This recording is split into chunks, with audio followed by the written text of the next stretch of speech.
The Blue Devils take care of the Blue Raiders. Duke football 4-0 to begin the year. They complete a perfect non-conference portion of the schedule. UNC coming up this weekend. A lot to discuss here today on Locked On Blue Devils.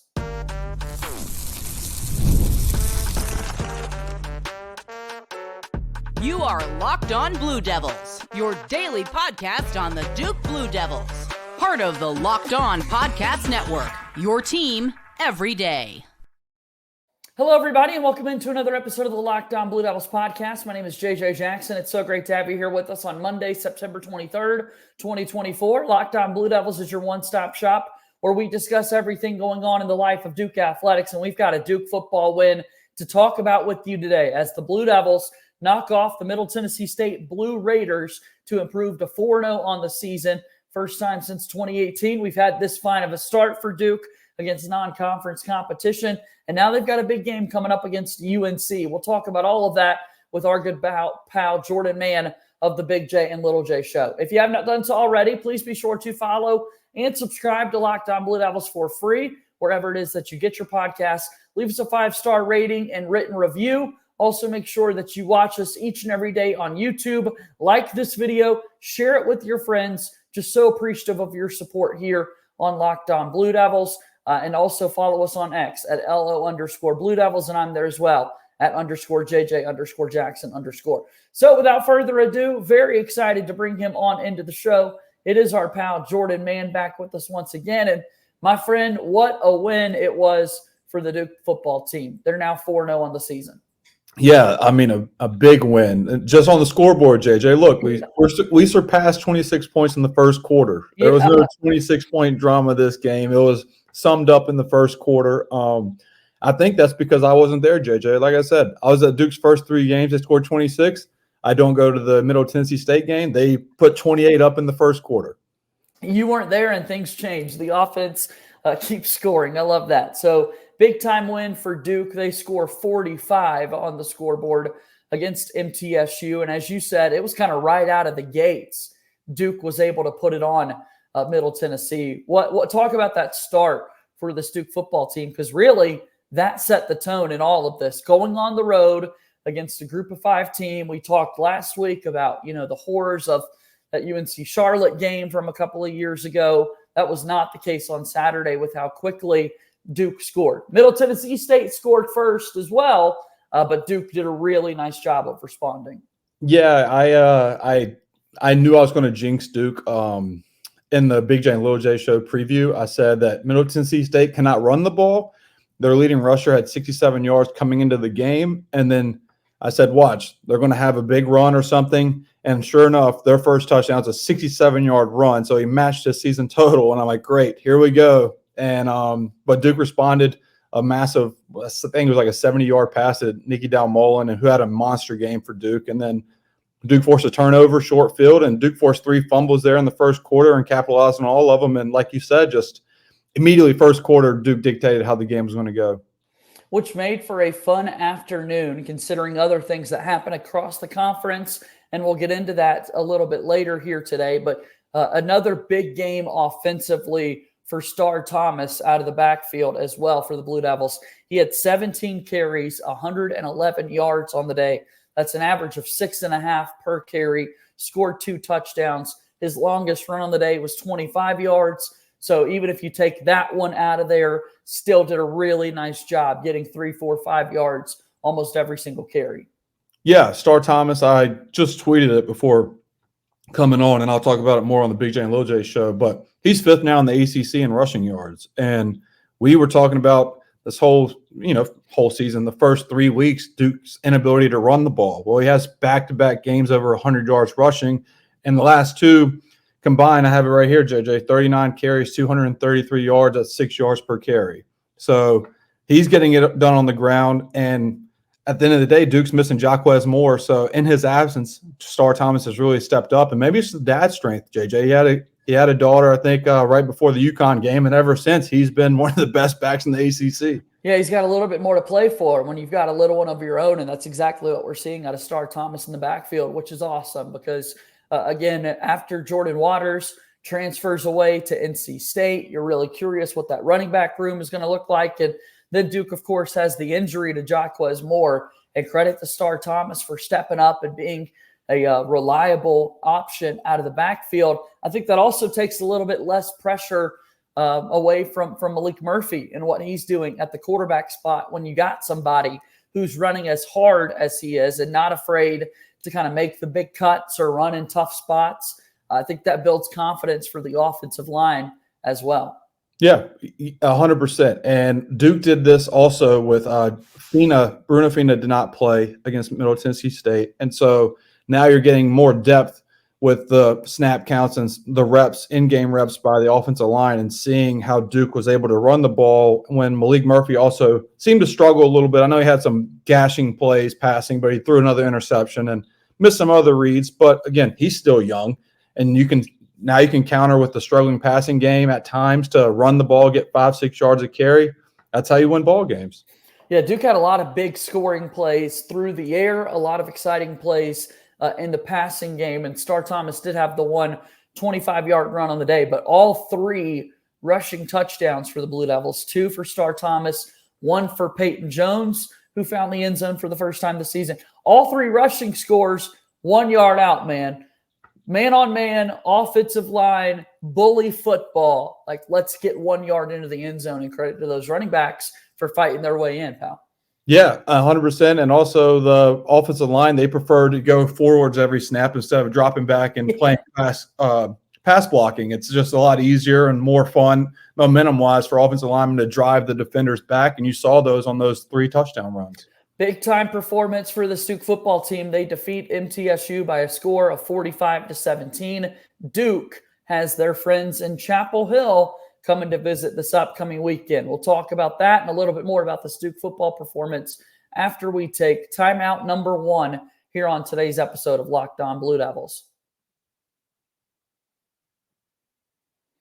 Locked On Blue Devils here today is brought to you by our friends over at Game Time. Game Time has this new feature called Game Time Picks that makes getting tickets for your favorite live events even easier. Game Time Picks filters out the fluff to show you only incredible deals on great seats, so you don't have to waste time searching through thousands of different tickets.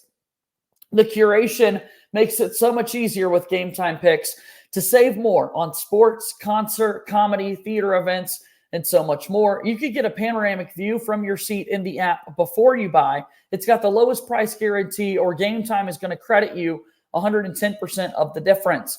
Your purchase is covered with the most flexible customer service policy in the ticketing industry with Game Time ticket coverage. Take the guesswork out of buying tickets with Game Time. Download the Game Time app, create an account, and use code LOCKEDONCollege for $20 off your first purchase. Terms apply. Again, create an account and redeem code LOCKEDONCollege, LOCKEDONCOLLEGE, for $20 off. Download Game Time today. What time is it? It's Game Time. Game Time is a proud sponsor of Locked On Blue Devils. He is back here with us, Jordan Mann of the Big J and Little J Show. He's on X at J-Man's Takes. He's got the Duke Football Fans page as well, and the Big J and Little J Show. That's also on X at Big J Little J Show. So talking about the Duke football win over MTSU, 45-17, the score in this one. About a minute and a half into the game, MTSU gets the long 66-yard run, and then not 41 seconds later, 41 seconds of game time later, Malik Murphy finds Nicky Dalmolin for a 71-yard passing touchdown. Those 71 yards, a part of the 216 passing yards that Malik Murphy had. 14 of 21 for 216, 3 touchdowns once again, and 1 interception. So 1 INT per game continues for Malik Murphy, but the wins continue as well. How would you assess his play? I mean, he just is a little inconsistent. And again, he is a redshirt sophomore. This is basically his first real year being a starter, and he hasn't lost. So, of course, it's kind of nitpicking, but he'll just have a couple of throws a game. Like, but against Middle Tennessee State, and just like the other 3 games of the season, he's had a multi-touchdown performances too. Yeah, he's thrown 1 pick, but he threw 3 touchdowns. And it's just like you take the good with the bad with his potential. Like, once he realizes to not throw certain balls, like, he'll be okay. And so he's young, and it's what's really encouraging, JJ, is the last 2 games Duke's thrown the ball, or leading up to this game, threw 40 or more times. He only threw the ball 21 times in this game, and Duke won by 30. So big performance for Duke's offense there. Yeah, they were able to kind of throw the ball or run the ball effectively, which means you don't have to throw it as often because, you look at the numbers and players like Jordan Moore and Eli Pankel, who have been big fixtures in this Duke offense, had just 1 catch for Jordan Moore, 2 catches for Eli Pankel. Quayshawn Brown is off of a double-digit receptions game. He has just 2 catches on the day. Nicky Dalmolin, the tight end, had the most with 4. So with just 14 completions, you didn't have to really spread it around as much because Duke was doing such a good job running the football and kind of were in control.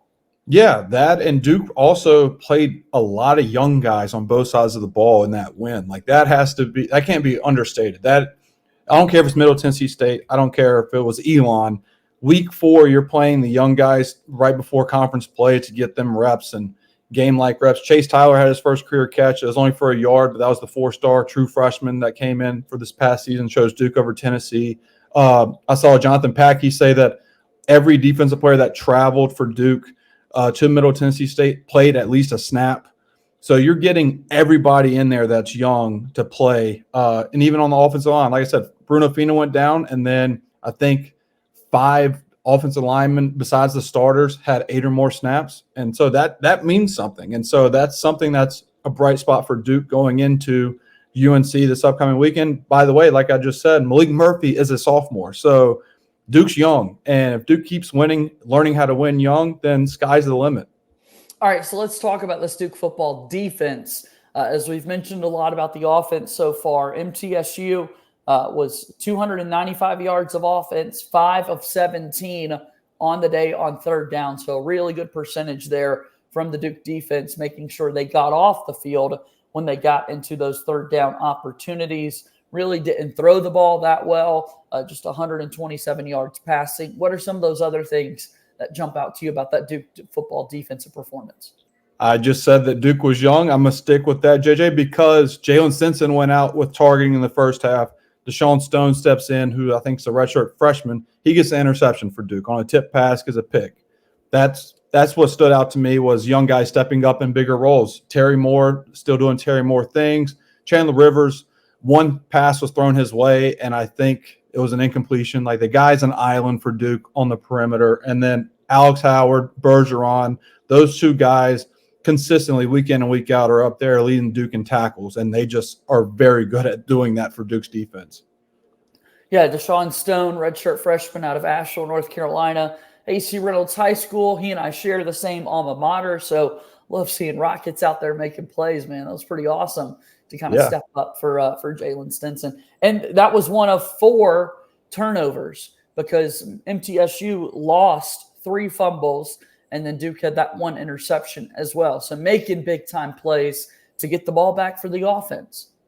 Yeah, and Alex Howard, like I said, led the team in tackles, but he had a sack and a half. He had 1.5 sacks on the day, 3.5 tackles for a loss, and Duke was in the backfield. I think Duke as a team had 4 sacks and almost double-digit tackles for a loss, if not double-digit tackle for a loss. And that's what this defense does. They create chaos. And why not? Why would you not want to play for this defense if you're a high school kid or in the portal? If you're in the front 7, hey, you're going to be in the backfield. You're going to have TFLs in this defense. Like, play in this defense. It's a fun defense to watch. Yeah, here's the numbers. 6 sacks for the Duke football defense, 12 tackles for loss. Back in the double digits, as you just said, and another multi-sack performance from the Duke front. I mean, that's what you absolutely love to see, and hopefully that carries over into these ACC games. Jonathan Packey, Manny Diaz, those guys know defense really well, and Duke's got a lot of big-time players that came back this season on the defensive side of the ball. Yep, they did, and they have stepped up. And the guys that were role players, like Bergeron's a senior, I think, now, but he's been a role player throughout his time at Duke. He has stepped up into being the guy for his job. He was the one defensive player that played every snap on the defense side of the ball, like every snap.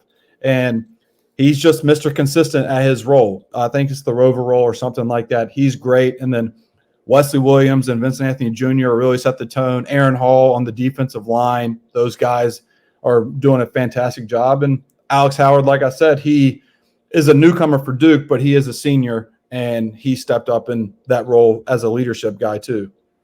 Again, Duke football wraps up their first unbeaten non-conference slate since 2018 with a 45-17 victory over MTSU. And we'll get into the UNC game specifically here in just a moment, Jordan. But to speak to Manny Diaz in his first year, winning all of these non-conference games, Duke needs to continue to build momentum year after year, playing in bowl games. And when you take care of business in the non-conference, before you even get to conference play, that's 4 wins you can already count on. So we definitely need to not look past this too much, man. I mean, this is definitely a big-time performance and big-time thing that Duke was able to just do through their first 4 games of the season.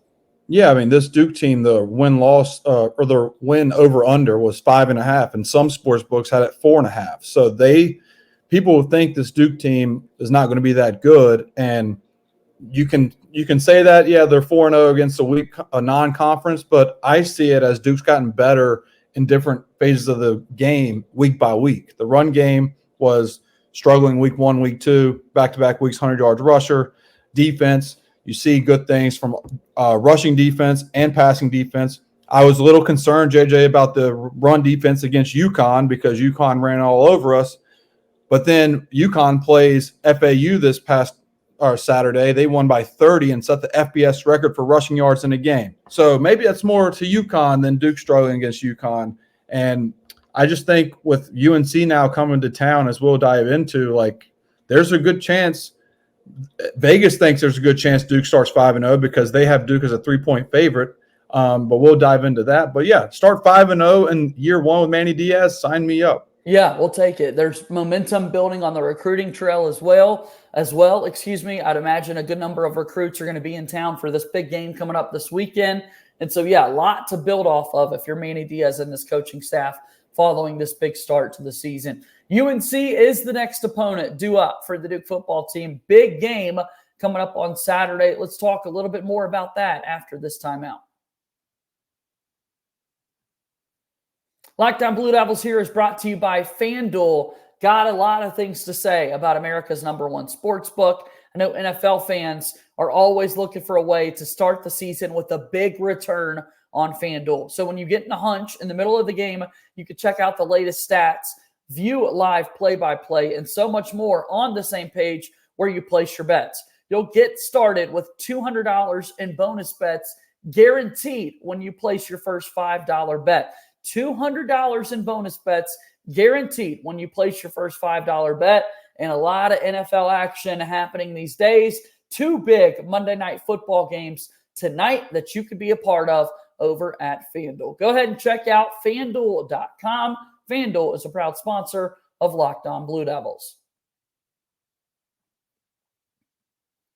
JJ Jackson alongside Jordan Mann from the Big J and Little J show. Tell folks about your work, how they can follow you, how they can best support you, Jordan. Yeah, Big J Little J show. You can find us on Apple and Spotify and on my YouTube at jman_. You can find other stuff there with the Duke basketball, Duke football on my YouTube. But we will be recording later tonight and have that episode out probably tomorrow on Tuesday. And just talking about Duke and MTSU recap, and then Duke versus UNC preview. A lot to say, a lot of history there with Manny Diaz and Mac Brown, and we're looking forward to it. Yeah, it's going to be a fun one. Go check out the Big J and Little J show and support Jordan, everything that he's got going on. His co-host Connor O'Neill of Devils Illustrated, very frequent guest on this show as well. And we're going to talk a lot about this game this week coming up against the Tar Heels, who we were hoping we could see a 4-0 versus 4-0 game take place between Duke and North Carolina. But the outcome might be even funnier. UNC gives up 70 points to JMU. The Tar Heels drop a non-conference game 70-50 as they fall to the Dukes this past weekend. So we will not have a battle of the unbeatens this weekend at Wallace Way. Yeah, no, UNC, Mac Brown, I think he came out and said to the team, there's a story that came out that he told the team he was going to retire, and then he backtracked, said he wasn't going to retire unless they don't get things going the right way, then he will step back. And now I just read that he's not letting the players have media availability this whole week for Duke. And so he wants the team to focus just on Duke, and no players can talk to the media. So things are going great in Chapel Hill, JJ, for them. And but, hey, look at the bright side, UNC fans. When you have the blue-white scrimmage or whatever it is, you can drive 4 hours to Cherokee instead of watching them in the Dean Smith Center because you want to raise money through a casino and not just give it to your students right there on campus. Yeah. So North Carolina starts off the year with a road game in the non-conference at Minnesota. So similar to Duke, they play a road game against a Big Ten team. They win on a last-second field goal and win that one 19-17. Then they're able to beat Charlotte and North Carolina Central, again, before losing to James Madison 70-50. They gave up 50 points, 50-plus points in the first half, that is. It's been a quarterback carousel this entire season for the Tar Heels. I think that's one of their biggest storylines. Yeah, I think Mac Brown was just – he loves a QB controversy. Like, he had two going into week one. Unfortunately for Max Johnson, he got hurt and is out for the year. But then you have Connor Harrell, and then he's like, well, we have Jacoby Criswell too, who played at UNC, then transferred out of UNC, then came back to UNC. And so now there's another QB controversy there. But, yeah, UNC just – I don't know, man. That you want to talk about the funniest bet of the weekend that I had. I had the under 48.5 in that JMU and UNC game, and JMU scored 50 points at halftime. So I lost that bet immediately. But, look, at the end of the day, as much as I like to pick on UNC having struggles right now, they have owned Duke. Mac Brown has owned Duke since he's been the head coach at UNC, the first stint and the second stint. So he said that I think he's going to retire before the end of the season, JJ. I just hope if it's after the Duke game, it's after a Duke win and not a Duke loss, and they carry him off on their shoulders at Wallace Wade, or I'm going to be very depressed. So I need Duke to take care of business. Yeah, this series has not gone in Duke's favor as of late, and we can all agree the victory bell looks much better in the Duke shade of blue than the baby blue that Carolina offers. So I think Duke, you're in the best spot, right? Because for the Blue Devils, at least you're not coming off a loss. Nothing to come back. There's no quarterback controversy, anything like that. You still have to go out there and play the game. You still know how important this rivalry is. Marion Hampton for UNC is one of the best running backs in the entire conference. Like, it's still going to be a gritty challenge. But I think if you are Manny Diaz and you're talking to him before the season, like, this is probably a spot you would want your football team to be in going into the first conference game of the season, regardless of the opponent. It just so happens that UNC is your first conference game. Yeah, Duke's battled with adversity. They're 4-0, but a double OT win against Northwestern on the road. UConn scoring 3 straight at Duke when Duke was in control 17-0 to lose that lead and have to have a fourth quarter comeback. And now, like, Duke's dealt with adversity too, but Duke's doing that in a winning way. And that's how, coaches would love to deal with adversity through wins. But I just think, man, Amari Hampton he's the best running back in the ACC, and he scares me. And that is the guy that Duke has to eliminate. You have to stop the run game to have a chance to beat UNC. We'll see what happens this upcoming weekend when Duke gets set to take on the Tar Heels. One more time, Jordan, promote your work, if you will, before you head out of here. Yeah, Big J, Little J Show, Apple, Spotify, wherever you get your podcast, on YouTube at JMan_, and Twitter, JMan's Takes, Big J, Little J Show, and at Duke FB Fans _. So, JJ, I appreciate it as always. Great to see you, man. We'll do it again next week, okay? See you, buddy. All right, that's Jordan Mann joining us here on today's episode of Locked On Blue Devils. And that's going to do it for our show here today. Big time win over MTSU. Please be sure to follow and subscribe to our show as well. Like these videos, subscribe to the YouTube channel, and share it with your friends. As always, go Duke. I'll talk to you tomorrow. My name is JJ Jackson. Thank you and good day.